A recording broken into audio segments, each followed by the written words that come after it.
Would you believe that just 1% of a single tablet could kill thousands of living nematodes, creatures that look exactly like a miniature den of writhing snakes? And all of this from one little water purification tablet? On the back of the package, there are strict instructions you're supposed to follow.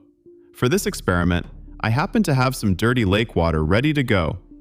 One small tablet is designed for 5 liters of water, and according to the manufacturer, it will eliminate every living thing in it. But is that actually true? And as a bonus, we'll also put in Taros gel and activated charcoal to the test against live microorganisms. Let's get the experiment started. We'll crumble the tablet and drop just a tiny fragment into a drop of lake water. Take a look at the violent reaction happening inside that single tiny droplet the moment we add even 1 grain from this tablet. After that intense reaction, there is not a single living creature left visible under the microscope. Now, the purification tablet doesn't actually filter out physical debris and particles. That's why we're still seeing a big accumulation of sediment in this water drop. Right now, this droplet looks almost like a lifeless desert filled with rocks and rubble. But we want to witness the disinfection process in real time, so I took a fresh drop of lake water and found a worm inside it. The grains from the purification tablet are already taking effect, and just look at this worm swelling up in multiple spots.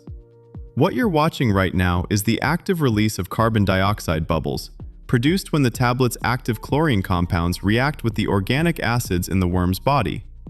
Within seconds, the tablet dealt with this worm completely. And if you look closely inside the worm's curled body, you can even spot a dead paramecium. Now let's move on to a massive cluster of microscopic worms, the ones known as nematodes. We add a little bit of crushed tablet and the reaction kicks off immediately. Just look at them twisting and writhing. They honestly look like tiny snakes. Here's a remarkable fact. This tablet claims to eliminate 99.9999% of bacteria, 99.99% of viruses, and 99.9% of protozoan cysts. Those are seriously impressive numbers. Some of the nematodes have already nearly stopped moving. But here's something really interesting. A nematode's body is covered in a thick, multi-layered cuticle. The standard concentration of chlorine used in field water purification simply cannot penetrate that barrier within the standard 30-minute treatment window. And even if an adult nematode is killed, the eggs inside it have an even tougher shell, one that's highly resistant to oxidation. And that's still not the whole story. Living nematodes can actually swallow dangerous bacteria, and the chlorine cannot reach those microbes while they're inside the worm's body. This makes nematodes a kind of shield for infections. So the next time someone tells you that turmeric wipes out nematodes, remember these words. Water purification tablets are only meant to be used where boiling isn't an option. But the most reliable method remains filtration followed by boiling. Boiling alone kills 100% of viruses and bacteria, so after you've boiled your water, a purification tablet becomes completely unnecessary. If you still want to combine both methods, here's the right order. Filter the water first, then drop in the tablet, wait 30 minutes for the chlorine to kill the bacteria, and then boil it. During boiling, the active chlorine breaks down rapidly and evaporates completely. If you do it backwards, boil first, then add the tablet, the water will be left with a sharp chlorine smell and taste that you'll be stuck drinking. All that said, considering just how tough nematodes are, this tablet does a pretty solid job. And what you're watching right now is only the first 15 minutes of the process.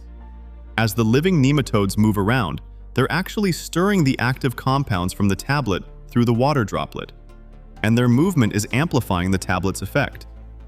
In my estimation, in about another 15 minutes, every single one of these nematodes will be completely immobilized.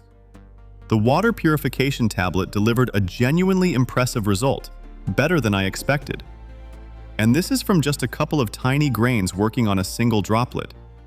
It's not hard to imagine the scale of what this tablet does to 5 full liters of water. In 1 milliliter of unfiltered lake water, there are between 1 and 10 million bacteria. In 5 liters, there could be anywhere from 5 to 50 billion bacteria, which means a single 5-liter bottle of wild water could contain 6 times more bacteria than there are people on the entire planet Earth. And if you lined up all those bacteria end to end, the chain would stretch about 50 kilometers. Now, specifically regarding nematodes, the water purification tablet handles them. And at this point in the footage, you can spot a few other microorganisms that the tablet has also affected. Right now, they're still moving around, completely unaware of what's coming, but within seconds, they become fully immobilized. In the comments under my last video, many of you asked me to show the tiny fish I accidentally caught when I was collecting lake water samples. Right now, those little fish are living in a clean, spacious aquarium. The tank has algae, snails, sand, and even a culture of paramecia for the fry to feed on. I also occasionally feed them the very nematodes you were watching earlier. By the way, what do you think this fish is, and what could it grow into? Let me know in the comments. The little guys have already grown noticeably. Just look at how big they've gotten, though in reality each fish is still less than 1 centimeter long. Life in this aquarium goes on, and I'm just as curious as you are to see how these fish develop and what they eventually become. And we're not done yet. In the comments to my previous videos, a lot of you have been asking me to test activated charcoal. We grind up the charcoal and drop a tiny fragment of the tablet into lake water containing paramecia. And what you just saw was us disturbing a paramecium with these microscopic charcoal particles. And you know what? It doesn't care at all. Zero reaction. So why didn't our go-to pharmacy staple do anything here? First, paramecia have chemical receptors, and those receptors are telling it, this is safe, relax. Second, look at those black chunks. To us, it's fine dust, but to a paramecium, those are massive boulders. It feeds on bacteria that are about 1 micron in size, while the charcoal pieces are 30 times bigger than its mouth. Its cilia just bats these blocks aside like bricks. And this creates a fascinating paradox. We're used to thinking of charcoal as something that destroys pathogens in our stomach. But in the micro world, the opposite is true. Activated charcoal doesn't kill the paramecium, it builds it a resort. The charcoal dust acts like a powerful vacuum, absorbing all the toxins and heavy metals from the droplet. The surrounding water becomes cleaner, and bacteria start multiplying on the charcoal's surface. So instead of poison, the paramecium got an eco-friendly dream home and an all-you-can-eat buffet. Bottom line, don't use activated charcoal to fight living microorganisms. And remember, never self-medicate, because without this information, you might have thought activated charcoal could handle these kinds of microbes. I think this is genuinely useful knowledge, and for that alone, it's worth leaving a like on this video. So if activated charcoal doesn't work, what about Enteris gel? I found it in these capsule form. What happens if we pour just one tiny pinch, literally 1% of the volume, directly into a drop of lake water filled with paramecia? Will it dissolve? Will it kill the micro-world? Let's see, because under the microscope we're in for a complete surprise. Unlike the gel form you find at the pharmacy, these dry crystals don't change at all when they hit the water. They don't dissolve, don't swell up, and don't turn the water into a gel. They just sit on the bottom like solid monolithic chunks with alien-looking shapes. For the paramecia, this powder isn't a chemical poison, and Enteris gel is completely inert. But the droplet has turned into a dangerous obstacle course for them. Racing along at full speed, the paramecia keeps slamming into these rigid, invisible walls. Imagine your city suddenly sprouting concrete barriers in the middle of every road. The crystals don't grow, but they work like a mechanical maze. The actual structure of Enteris gel is a microscopic sponge. A paramecium is too large to squeeze through its pores. Getting wedged in the tight gaps between motionless crystals is almost inevitable. Over time, the paramecia run nose first into them, their cilia get blocked, they lose speed, and they end up trapped in a dead-end stone prison. So the fragile paramecia got trapped in these polymer barricades. But what if we throw the real titans of the microworld into this stone labyrinth? The large nematode worms. Their protective armor can easily withstand the impact of field-grade chlorine. But can rigid crystals stand up to the serpentine strength of a nematode? We're about to find out.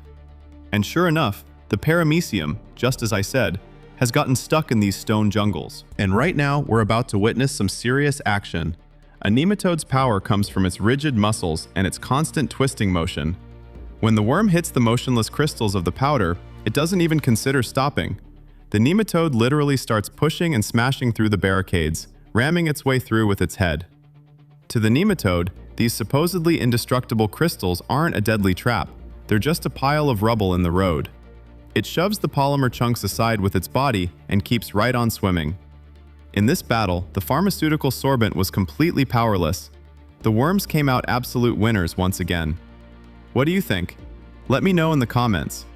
And definitely suggest what we should test next on microorganisms or on these nematodes. That's all for today. Take care, everyone.